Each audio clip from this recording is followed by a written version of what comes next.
Hey everybody, welcome back to History Student Reacts. Today we'll be watching HBO's Rome, Episode 5, The Ram Has Touched the Wall. So, last time was a rather eventful episode. We saw Caesar trying to establish control over the city of Rome, the Pompeians trying not to be pulled apart by Caesar's offer of negotiations, Vorenus trying to get used to normal civilian life, and Pullo just barely escaping getting punished quite severely for stealing the treasury gold, but he brought it back, and it seems like he's okay, at least for now. He always gets himself into a bit of trouble anyway, so we'll see what happens. If you guys would like to watch the unedited, full reaction to this episode, please check out my Patreon, it's linked down below. I can't upload the full reaction to YouTube because of copyright reasons, so if you want to see that, check out the Patreon. And for those watching on Patreon, thank you very much for all your support. Anyway, with all of that out of the way, let's get right into this reaction.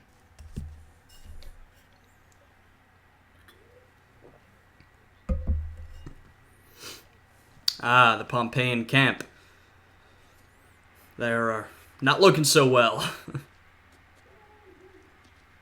My dear friend, Gaius, how we come to this absurd position? In the interests of peace and equity, I accept... The Senate and people of Rome have authorized me to accept. Wow, so at least from this brief section, looks like Pompey is actually considering that offer from Caesar, which Caesar sent not necessarily to be accepted. As we saw last time, it was sort of dividing the Pompeian camp. Looks like Pompey is at least thinking about it. The Senate and people of Rome have authorized me to accept a truce. Worms. Worms is harsh. Worms cannot run away as speedily as we do. Caesar has not even left Rome. Gods know why not. Yet his legions chase us from town to town with great ease. Yeah, Cicero is giving, I suppose, a more realistic look at the situation, while Cato bemoans, the position that they're in. Cato being the arch-conservative of the group, really the spokesperson for the conservative faction. He doesn't want to give any ground. Pompey probably doesn't want to give ground either, because it's especially humiliating for him. But when you have guys like Cicero on your side, they're going to want to moderate the situation at least a bit. I'll not meet the man, never. Like a son, he was to me. What he was like to you is immaterial. It is only by Jupiter's mercy that he has not already put our heads on pikes. Mercy? Jupiter has no mercy for cowards. Cato, be careful. You accept abject surrender? This is not surrender! Pompey Magnus does not surrender. See, as you can see, Cato really doesn't want this to happen because of his principles, mostly. Pompey, this is about his dignity, his ego, right? That is what he is most worried about. This is all very humiliating for him. I mean, it's humiliating for all of them, understandably enough, but Pompey is a great man. He's a great general. Pompey Magnus, Pompey the Great.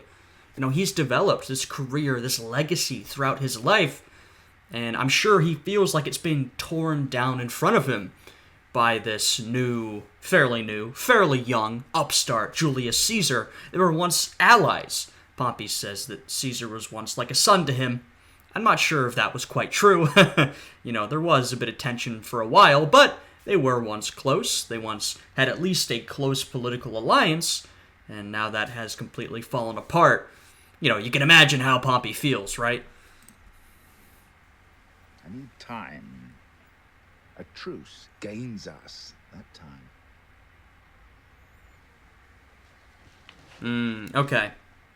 So not actually thinking about surrendering, but accepting the truce to gain more time. Makes sense. Ooh. Verus Horta sends 3 jars of amber and informs us he has left the standard of Pompey. He entrusts his living to your abundant mercy. Porter? Pederast, waxy skin, red hair, estates in Tusculum. I have him, a wretch. Send a small bag of money with a fulsome letter and make him a quaestor or something. Show such mercy to every man that deserts Pompey. You will pauperize yourself. There's dozens of them coming every day. Judicious use of mercy is worth 10,000 men, and if my last coin buys me a throne, it's a fair price. Yep. And we saw this last time. Not even to get to the comment about the throne yet, but we saw this last time. Caesar wants to be magnanimous. He wants to pay off those who come back to him. Those who remained maybe more moderate or had sided with Pompey. Caesar's reaching out an olive branch, and he wants to buy the loyalty of a lot of these people. He thinks it's a better way to do it instead of being brutal and tyrannical. And frankly, I think he's right, you know? This is a civil conflict. We're talking about Romans fighting Romans. Caesar wants to make as many friends as possible, because he's already made a lot of enemies. Unfortunately, the problem is that he is running out of money, though last time he found the treasury funds, so I imagine that's probably much less of a problem than it was last time, when he really was running out of money. Now, to get to that comment, seems like Caesar's already seeking a throne. Uh-oh. Poetic license. What else? Poetic license. You to dinner tonight. Again, bon dia. Not tonight, in any case.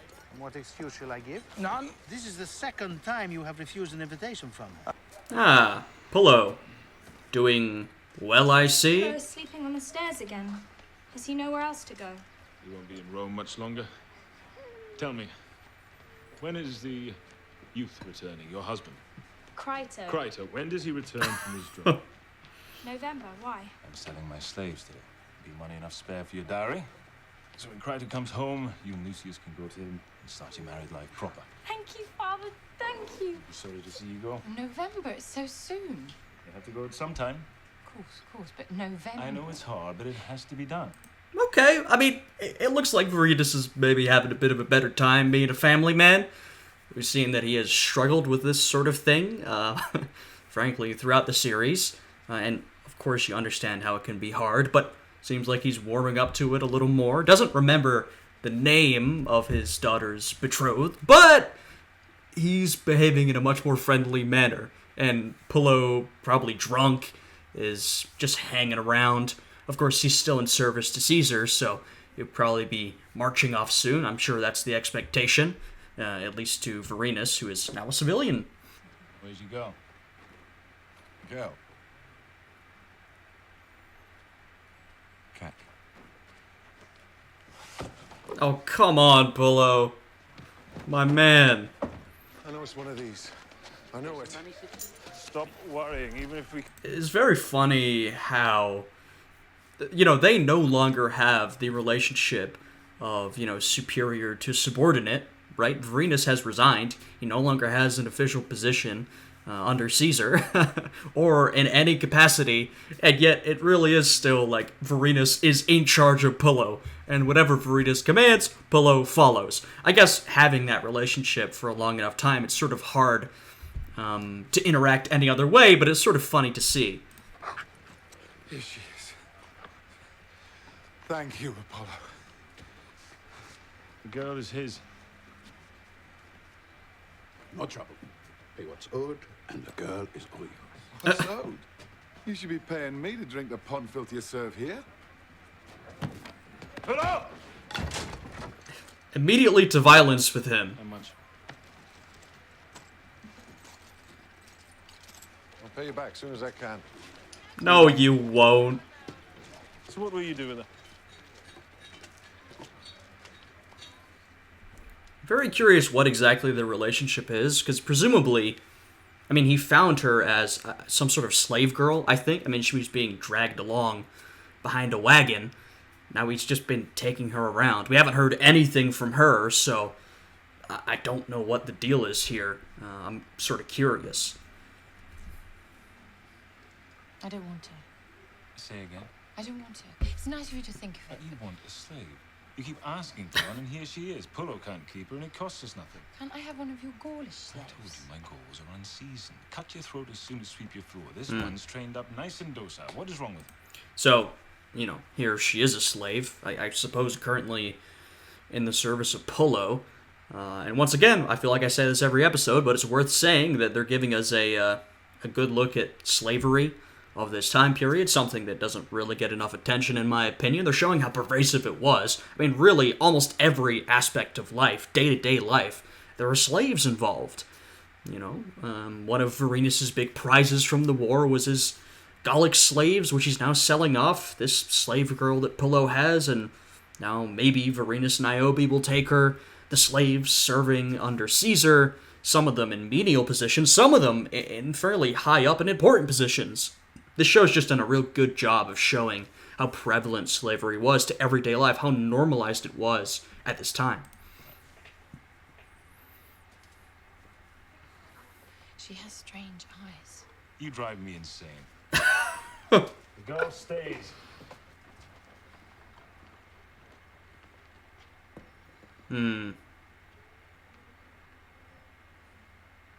Keep calm, sweetie. Keep calm. How can I be calm when Pullo's put that little witch to spy on me? He knows, Rissa. He knows. Big, simple brute like that. If he even suspected anything, he'd go straight to Vorenus and tell him, wouldn't he? Of course he would. Do you really think? I mean, I think that Niobe's paranoid. I do think Pullo might know a little something. I mean, she confided that she wasn't entirely happy with Vorenus to Pullo.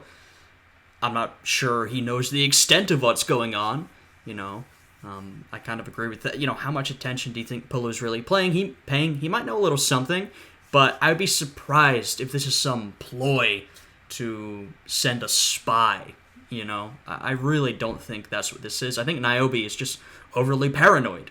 And to be fair, with the situation that she's in, I can see why. They had their big party for the opening of their business last time, and that was basically ruined by her secret relationship that's sort of on and off. So, yeah, she's paranoid, but I see why. Doesn't know nothing. Really?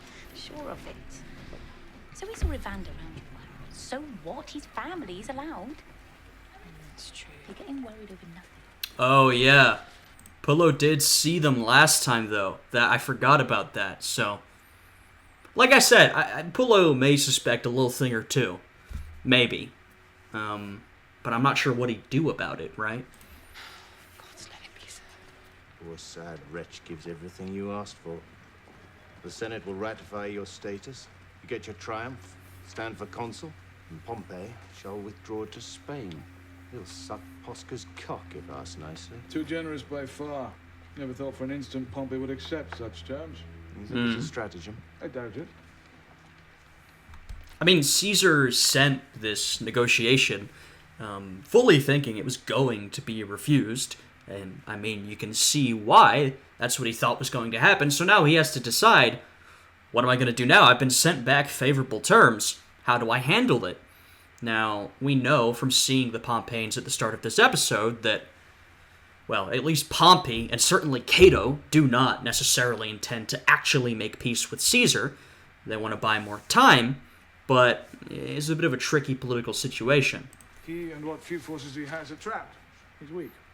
Growing weaker every day. We might crush him at will. But now that he has offered truce, I will look like the worst kind of tyrant if I attack him. Exactly. Posca here thinks I should accept truce. Make peace. In exchange for what? Peace is its own reward. Snivelry. The ram has touched the wall. No mercy. Pompey has There you go. a great army, but he has the Senate with him. He has legitimacy. In Rome, they are the Senate. Beyond the walls, they're just 300 old men. As you say, Antony, but others will agree with Posca. They have made this shameful surrender public. It will be... Yeah, this is very interesting.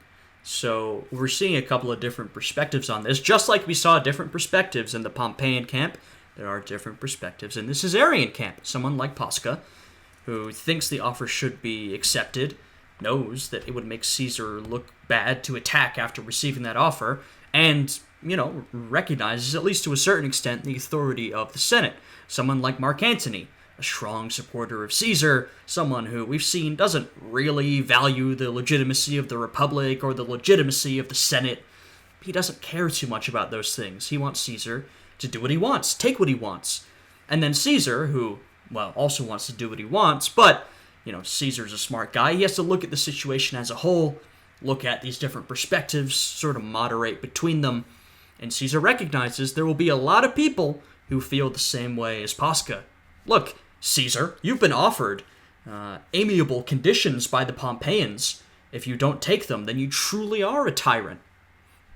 If I'm not a tyrant, if I merely seek legitimacy, why would I not accept such favorable terms? He refuses to meet us in person?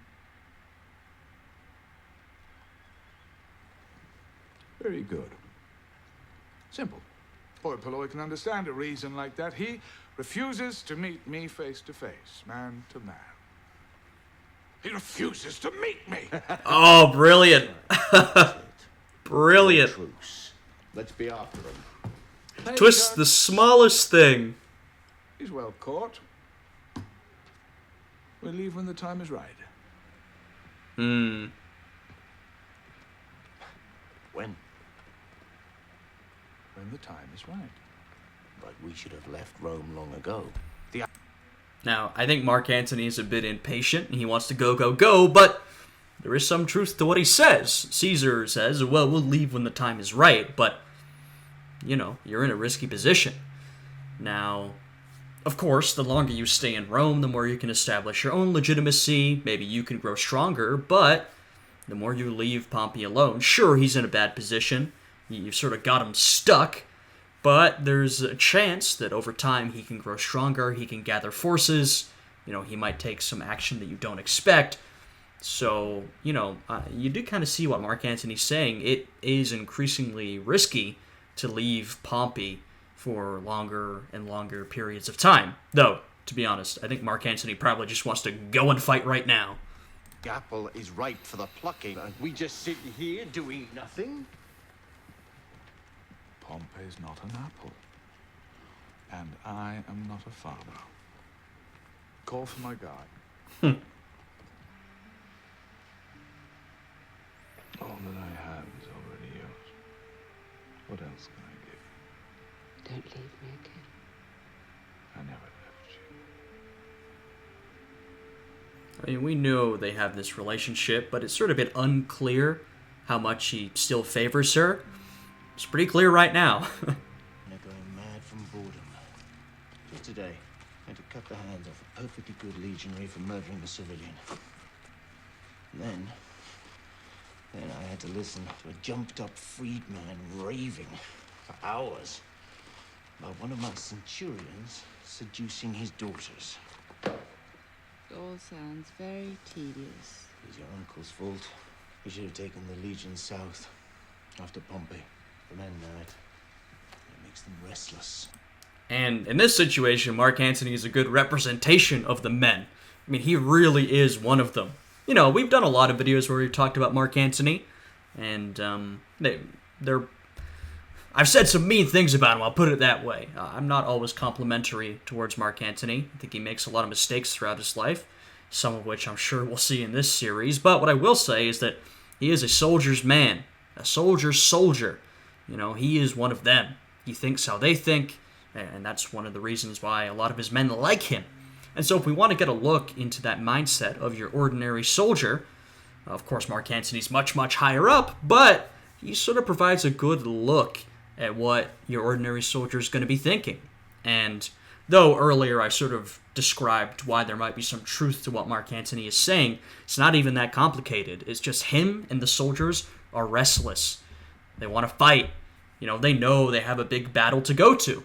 They know they still have the Pompeians to defeat. And just hanging around, they don't want to stay idle. They want to get doing something.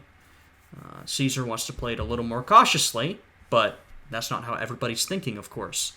He pretends it is a stratagem. But every dog in camp knows that Servilia has unmanned him. He will not be parted from her. Yeah, but I'm not sure it's that. As you can tell, I'm not unmanned. I think Caesar has some legitimate reasons as well. Not just servilia. Intolerable. Calm yourself, Mother, please. You become unbalanced. I care so much for you, beds, that is trivial. You take after your father, simple as milk. If he were not mewling in bed with that bitch, he would be chasing down Pompey. It is not trivium. The Republic is at stake. Since when do you care about the Republic? I care deeply about the Republic. Oh, really? Wise to cause trouble about this. Of course. I wouldn't lower. I mean, Atia refers to Octavian, you're simple as milk. But, though, I think she's intelligent. She pays close attention to the details. She's very opportunistic. I think sometimes Octavian has a more cerebral view of the situation than she does. He can take a step back. Like I said, I think Atia is quite perceptive. She's opportunistic. She is intelligent, but she does get emotional, and she has a hard time separating herself from what's going on. I think Octavian can do a better job of that. And so, once again, it's interesting to see the personality difference between the two. Something that Atia might interpret as Octavian missing the point. Octavian sees as her overreacting. Myself. Such sordid couplings have a way of turning out badly anyhow. And no one's special doing. Oh, really? Oh, good. Your tutor has arrived and waits in the rear yard. Tutor? What tutor? Well, it's high time you learned the masculine arts. How to fight and copulate and skin animals and so forth. There's plenty of time yet for all that. There's plenty of time for you to bury yourself in worthless scribbles. Hmm. You may read those old Greek fools until blood runs from your eyes. You'll be none the wiser. Oh, really? So, we've seen throughout this series, one of the things Atia wants to do is make her son into more of a man. He's still very young, but we'll see him mature throughout the series, grow up, and as he is right now, he will remain. He's not necessarily into the masculine arts. He's not much of a warrior. He's not a fighter. Octavian's certainly not a soldier. He is more into book learning. He's a thinker. Now, in the long term, throughout his life and career, that will serve him very, very well. But, from Atia's perspective, she's looking at a world where the men who are at the top are, most of the time, these soldiers, these strong men. Caesar, Mark Antony, Pompey, all of these men who rose up through society and rose up through politics by their military careers. Now, there are exceptions. Someone like Cicero, he was not a military man. He rose through politics by using his political acumen. But Atia wants her son to be one of those military men who rises up. That's not going to be what happens, but at this point, he's still very young. She wants to mold him into that. I cannot agree. The Greek philosophers have much to teach us. Well, here's a Greek philosopher for you. I've engaged that soldier of yours. Vorenus? Was that it? Not the sullen Catonian one, I don't like him. The cheerful brutish one. Pullo. That's it. What extraordinary names these plebs have. Great. Pullo. I think Octavian would have preferred Vorenus. Shield! Shield! Don't wave it about. Shield!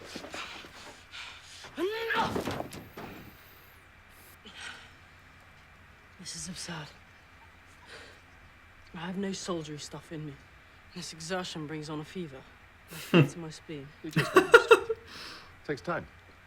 I've seen you kill. There's plenty of soldiering. Oh, it's not the killing. It's the waving about of swords I find. Now, to be clear, I absolutely do not believe that someone like Atia would hire someone like this to train her son. But, I understand for the purpose of the story why they're being brought together again. Someone like Vorenus would have been more suited to the job, frankly, but of course, he's retired and she didn't like him anyhow. Pullo would not actually be in this position, but once again, I sort of understand we're keeping the characters interacting with each other. I'm tedious. I dare say I can kill people readily enough, as long as they're not fighting back. Dominus. We'll make a regular terror of you. At best, I will be a middling swordsman. It's better than nothing. There you are wrong. The graveyards are full of middling swordsmen. Better to be no swordsman at all than a middling Ah, true. Don't do that. Excuse me.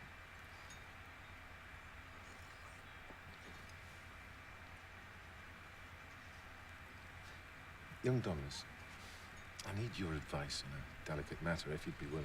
I am. Made you suspect something terrible. Oh. Would you tell the husband of the suspicious article? Supposed wow. suspicion of what? Another man. Oh. We are speaking of Vorenus and his wife. I never said that. He knows. Seems to me that suspicion alone is not enough to speak. Once spoken out, the suspicion of such depravity is real enough to do the work of truth. And what if you are mistaken? Then Vorenus is dishonoured by error. Facts are necessary. Without facts, you must remain silent. I knew you'd hit the jugular. Centurion, there are other ways to make money. A man like you, there's situations his simple presence would be valuable. Hard man. First spear Centurion in Caesar's mighty 13th. I'm no longer in the army. No matter. Your bearing's enough. Yeah, Vorenus is trying to leave that life behind him, but he's going to find that, one, money lending is a bad, bad business. Taking on a lot of debt, not a good place to be, especially for a regular civilian like himself. Vorenus is going to find that a lot of the opportunities open to him, the best money-making opportunities, are going to require him to be that sort of military man again. Not necessarily in an official sense, but like he said, Vorenus is a hard man with a tough reputation. Vorenus wants to escape that, but I think he's going to have a hard time.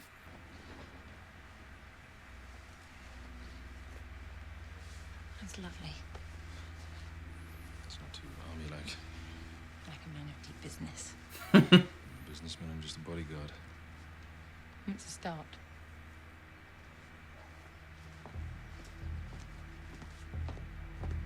Yeah, it's a start. You gotta do what you gotta do. Though, I imagine... Now look, anything Vorenus did was going to be a step down from the prestige he experienced in the legions. I imagine to him this must feel like a pretty big step down, though. I mean, to go from his important position, his authority, to being a bodyguard. You know? That's gotta be tough. But, you know, he's trying to live the simple civilian life of a family man, and you can really see that he's trying, and he's doing what he needs to do. So, and that's all I can do, really.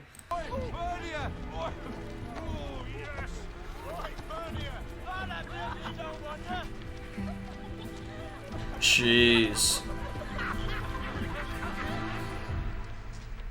Calpurnia. Do not trouble yourself with denial. I did not intend to. Be rid of her and we'll say no more. Let us or divorce not... will follow. Perhaps that is not enough to deter you. Be that as it may, I'm indifferent. Indifferent. Upset is the right word. Now, her family's influence will be critical. I know it. And, like, you get it, you know? Regardless of how much Calpurnia actually likes Caesar, to be humiliated like this, it's gotta be extremely frustrating. So, you know, but he, like we covered there, cannot afford to lose that relationship due to her family's importance. So Caesar's gonna have to work this out somehow. Ajit, my honey duck. You're looking well. Yeah, this is not Vorenus' world. Please, sit. Would you like something to eat, drink? Wine will do. We do not have wine. Milk, perhaps. Milk? Run out of piss, did you? Humor. Very good. I'm sad to have to come here, Tanjit. I'm very depressed. Ah. I thought we were businessmen. I thought we understood each other. So, also, I'm getting the impression, maybe I'm wrong, but this isn't even a situation where we've got a business deal going on and Vorenus is, you know, standing there to make sure nothing bad happens. You know, this is already seeming a little more threatening than that. And, I don't think Vorenus is going to want to get his hands dirty, at least not in that way. I guess we'll see how this plays out, though. I will give you 1/4 price. Out of friendship. You'll give me every mumping denarius, you cack-faced cunny. Really? There is no call for rudeness. I'm told Hindus live on after death. Not true? Our bodies die and decay as yours will, but our souls live on eternally. Well, that's nice arrangements. You're not afraid to die then? I'm also very interested to see the diversity showcased in this show throughout this series. We've seen a lot of different people in the city and beyond the city, of course.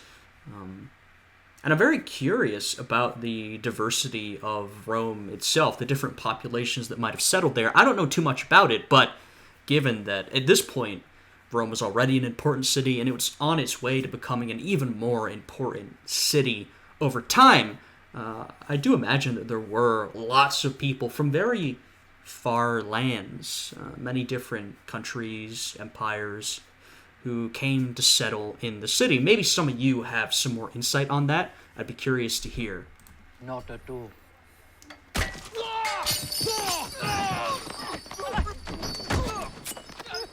Wow. Straight to violence. Straight away. Break his arm.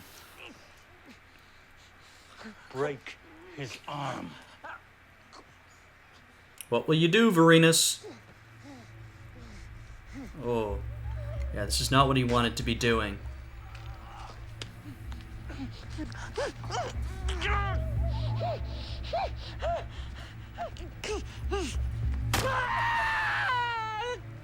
Yeah, this is nasty work. Give me my money, you monkey's cunt. Kiss my ass! Cut his throat. Oh, Vorenus, my friend. Cut it!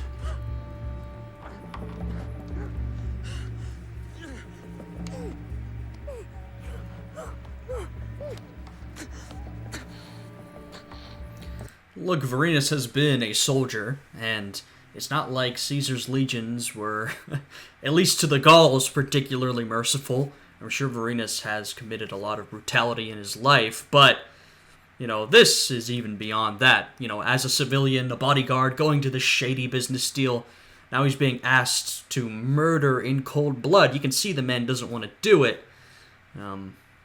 He's in a tough position, though.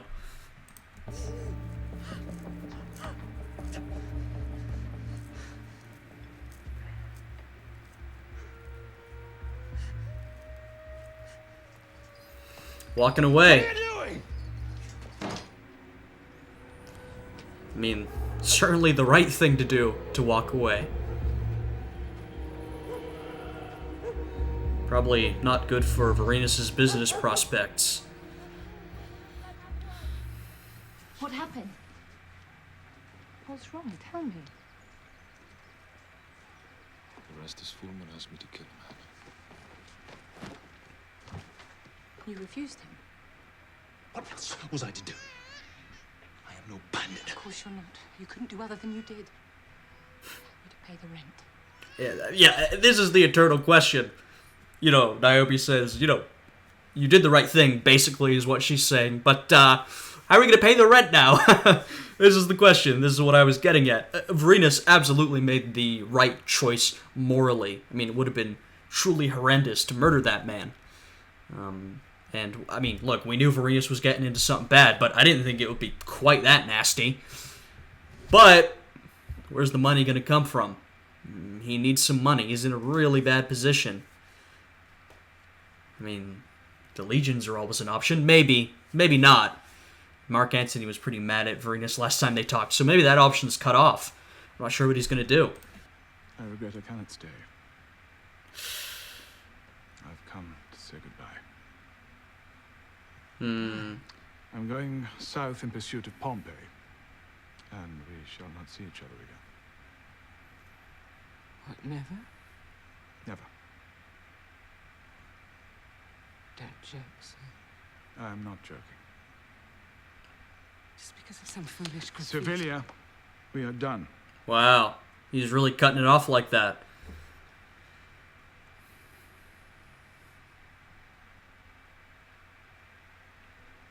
How can you say that?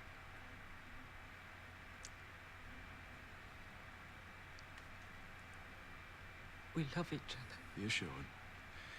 It is not that I do not love you. I do this against my own inclination. There are... Yeah, I believe him. He certainly does love her. He'd rather stay with her. But as he's about to say, he's got bigger issues to deal with, and he has to go through with this. And look, a man like Caesar has to make the tough choices. We just saw Vorenus presented with a tough choice. He made a decision. I think the morally right decision. Maybe one that won't help his family in the long term. Caesar, he's making a tough decision. It's not that he has to choose a moral choice in this instance. In fact, not cheating on his wife would be the moral choice. But he has to make a hard decision. He certainly does love this woman, but for the sake of his mission, his cause, securing power for himself, he has to leave her. There are, however, larger issues at stake, and I must do what is right for the Republic. The Republic!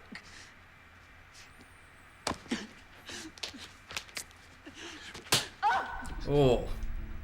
I mean, you knew that was coming, but tough to see. Oh. Caesar, come on, man. Come on, she's had enough.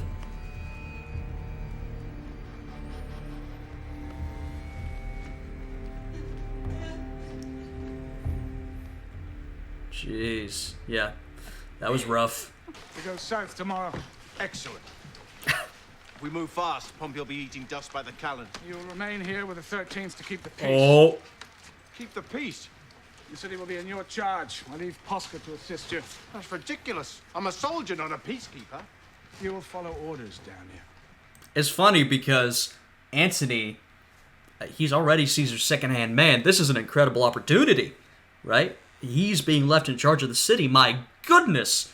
Think of the opportunities you could wring out from that job. But of course, to Antony, he wants to go with Caesar and fight the Pompeians. That's what he's wanted this entire time. Like we said, he's a soldier's soldier. And now Caesar's telling him that he can't go. So I'm sure he'll be frustrated, basically. But keep in mind that being left behind to take care of the city, though it may sound like maybe not what he wants, it is still a great opportunity. I was considering...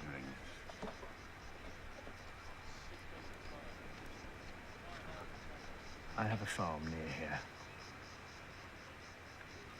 Lovely at this time of year. I was considering that I might go there. Stay for the harvest. Better than this. Perhaps you'd like to join me. That is very kind. But I think I will stay here.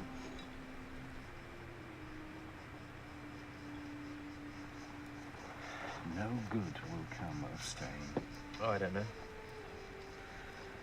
And, I mean, we can already see that some of the moderates, like Cicero, are trying to, at least a little bit, unhitch themselves from Pompey and his faction. I mean, Cicero didn't really want to be hitched to a particular faction in the first place. So when you get to a situation like this, maybe he tries to pull back a little bit. And he's talking to Brutus, someone else who, well, we haven't seen too much of Brutus politically, but he's certainly not an arch-conservative like Cato is. Considering how close he was personally to Caesar, or at least Cicero's thinking, he's probably someone who's a little closer to the middle. But now we get to see what sort of choice Cicero actually will make and what sort of choice Brutus will make. This is an interesting time. Big decisions. The sea air is bracing at least. If you do not go, then I cannot go, I suppose. It would look cowardly. What matter? You would know that we're not so. Oh, I would know, certainly. But I do not have a grand, shining old name like you. I must keep my name well polished, else it looks very dull. Yep. I must stay then. I'm sorry, old man. So they both stay. Even though Cicero doesn't really want to. And I think that's basically what Cicero was doing there, is he was trying to get one of the other people who may be considered a little more moderate to come with them. Maybe detach the moderate faction. If they go together, then it won't harm Cicero's name. But Brutus refused, and, I mean, a lot of the moderates would continue to follow Pompey. And so Cicero's right, him just leaving on his own, even if he knows what he's doing, that could certainly be interpreted as an act of cowardice. Soldier! You're on duty. The general will see you now. Wow. Okay, so I was actually corrected by thinking. I was saying, where will Vorenus go? Can he go back to the army? I don't know, he left on a pretty bad note with Mark Antony. I wasn't sure, but then again, Vorenus was an incredibly talented soldier, someone who'd be useful to have. And it looks like Vorenus is going back. I'm not quite sure what reception he's going to get, but he seems like he's going to try. How is this going to go? What do you want, citizen? I reconsidered my position, sir. I wish to accept your offer. My offer? Of entry into Evocati, if same terms still apply. I said you could join Evocati. With respect, sir, you did.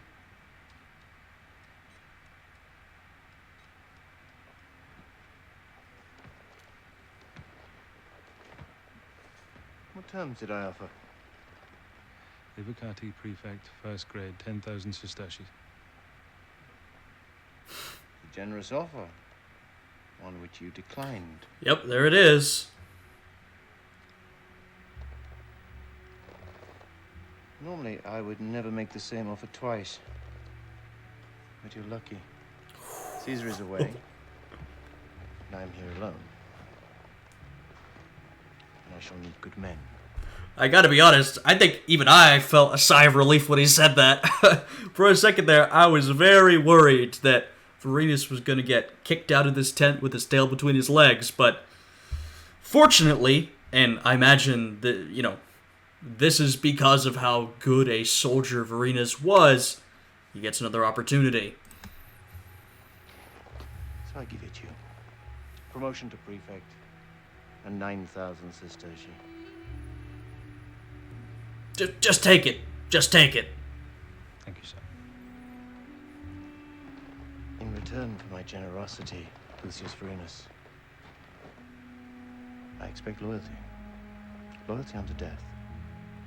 Unto death, sir. Now Vorenus is involved in a cause that he doesn't believe in. Welcome home. Again. Domina. This is one of them that drew the filthy pictures. Didn't take long to make him speak, eh? Creature. Who hired him? Timon, the horse Jew. Atia's man. Yep. Dress me. Of course Atia's behind it. She's behind everything in this city.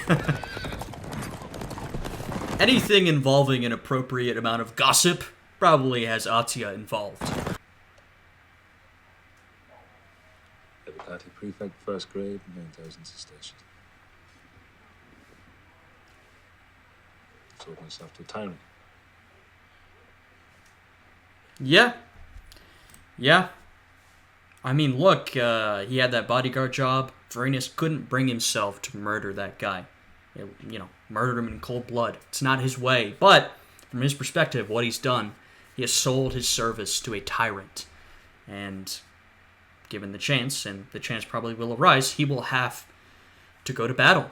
He'll have to fight. He'll have to kill for that tyrant, for Caesar. So, another really tough decision, one that Vorenus certainly sees as immoral. I guess, since he did it, easier to stomach than just killing men in cold blood in civilian life.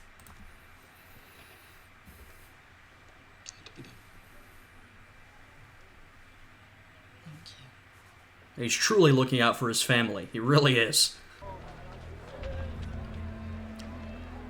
I mean, it just makes sense to see him in uniform. You know what I mean? He looks very natural in it.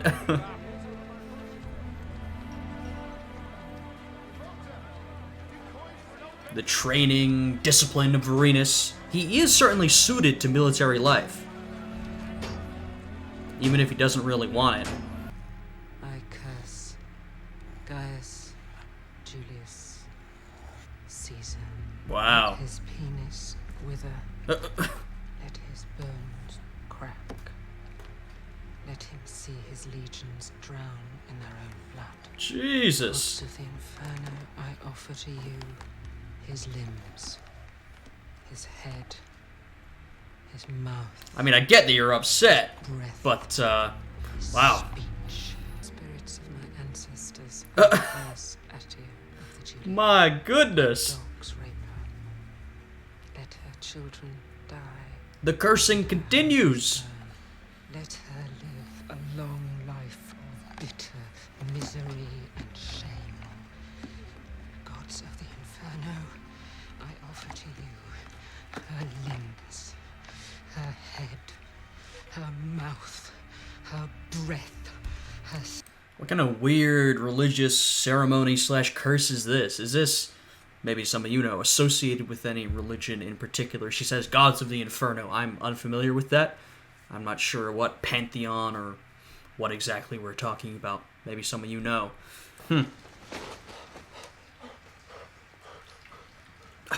Oh my goodness. Wow. Here we are, then. Friend, what do you want? They just went for it. Between you and Niobe. Maybe. Nothing. Never. I swear. I mean, Octavian talked about gathering evidence, right? First off, I didn't know they were going to do it as a pair. I guess Octavian's in on this now. And second off, they went straight to the source. I do, but I never.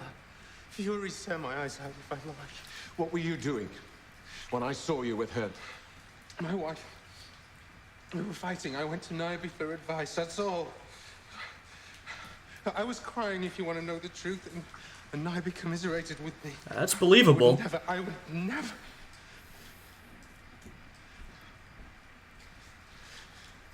Maybe he's telling the truth. Lying. Oh. I'm not. Apparently Octavian knows it. I gotta be honest. If I was in Pullo's position, I would also say, maybe he's telling the truth. I mean, that's a pretty convincing explanation. They have family ties, you know? Octavian thinks otherwise. Let's hear why. Lying. He says you're lying, and I believe him. This boy's clever, like you don't know what. Yes, he is. Beg you. Don't embarrass yourself. We know you're lying. We know it. You understand? We have to kill you. You never touched her. Evander, move forward. Your life is over. Jesus. The question is, how do you want to die? Dude. You need to hear the truth. Octavian is absolutely brutal. And you can see, I was talking about this earlier. First off, he has a bit of a sadistic streak. But what you're seeing here is maybe a bit of that. But it's more what I talked about earlier. This is a boy who is very good at separating himself from the situation at hand, thinking coldly, rationally about what he should do. He doesn't get his emotions wrapped up in it. Now, he certainly gets emotional at times. He can lose control, especially of his temper. But this is a smart kid, and one who can sort of put aside decency, morality, in order to get what he needs. This is something that will serve him very well throughout the rest of his life, frankly. Torture him. Judo's cunt, but you're salty, and I was worried about bringing you. Come on, then. I've never actually tortured anyone. I don't know how. You don't know how? They have specialists. Why not cut off his thumbs? That's good enough. It's a start. Maybe and I were lovers. I confess it. There you go. You have your confession. Octavian did it. Also, Octavian is more brutal than even Pullo is. Or, you know, maybe just more experienced in this sort of psychological stuff. I think Pullo hesitated a little bit, but as you can see, he was willing to go all the way. But it's interesting to see that Octavian was the one to push him in that direction. Kill me if you must. Hold. What else? Oh. Nothing else. Kill me. You're lying again. You stand at Pluto's door. Will you sully his threshold with lies? Sir, I don't talk. Cut off his thumbs. Oh. Oh my god.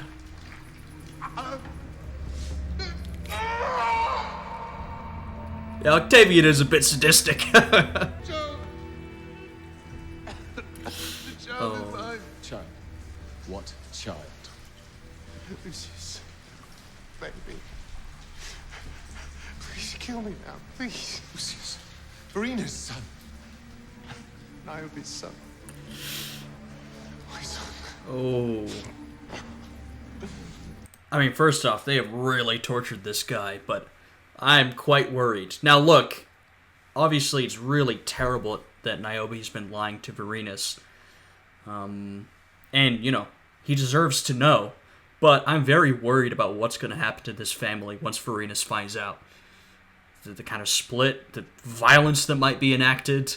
I'm very worried, in fact. I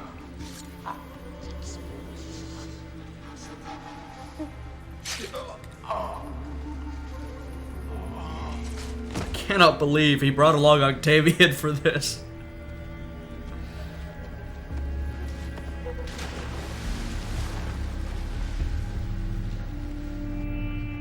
But, I mean, you can see, even when Pullo gets frustrated and angry, and to be fair, he's a lot more personally involved with this than Octavian is. Octavian sits on watching coldly, you know, a bit of sadism in his eye, I think you could say, but very cold compared to Pullo, who is, you know, clearly very angry by the end. Man. And Vorenus just rejoined the legions for his family.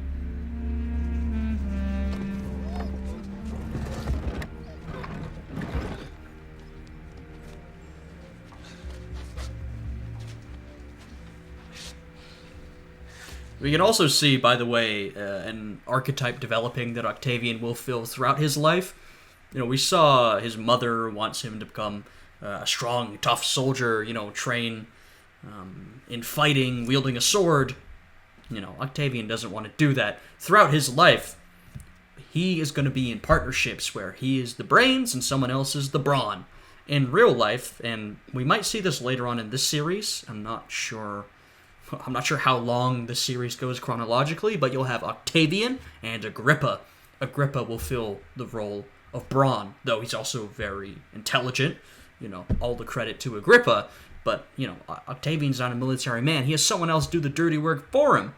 We're seeing that here. Like I said, this is something that will happen many times throughout Octavian's life. He's the brain, he's the mastermind. Someone else does the physical stuff. We have buried this evil now. You must never speak of it again. Vorenus must never know. Whoa. Never. Really? Never.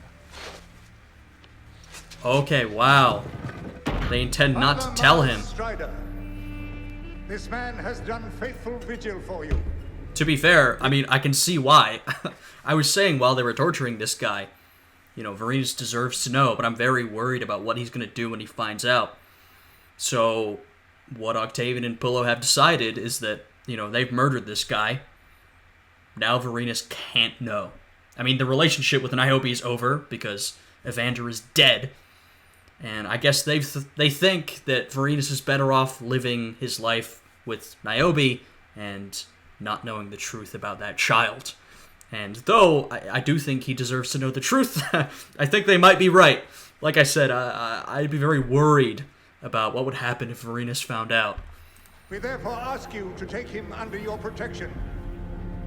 May his enemies flee from him. May their city walls crumble. May their cattle and women be taken. This man is now evocati.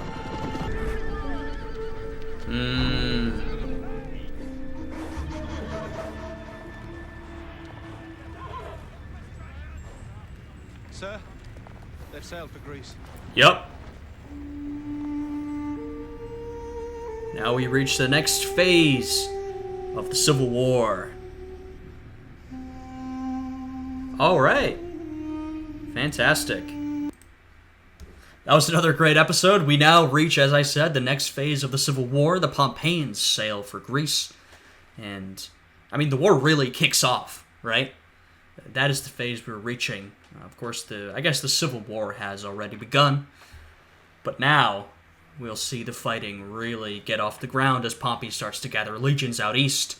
And plus, there's Pompeians rising in the west in Hispania as well. And Caesar has to try and handle all these things at once. This was a fantastic episode. We saw Vorenus with more family trouble, eventually rejoining the legions as a prefect evocati. So rejoining at an elevated position. Very interesting. He will now be along for the ride. We've seen more of Octavian. I always like to see Octavian. He's a fascinating character, especially when you keep in mind what he will grow up to be, what he will go on to do. Pullo, some interactions with that slave girl. We still really don't have much. And now he's working with Octavian. How about that? What a partnership. The Pompeians have fled. Caesar's consolidating power. Also moving south to meet them. We've got a lot going on. Another fantastic episode. I will say I love how this show represents Roman history, Roman life, all these characters. It may not be 100% accurate. There are inaccuracies, but I think it's quite authentic to the time period and the people who lived through this history. Anyway, I really enjoyed this one. Once again, if you would like to see the entire unedited reaction, check out my Patreon. It's linked down below. If you're watching on Patreon, thank you so much for the support. I really appreciate it. Anyway, with all that out of the way, I hope you guys are having a good day today, and I will see you all again next time. Goodbye.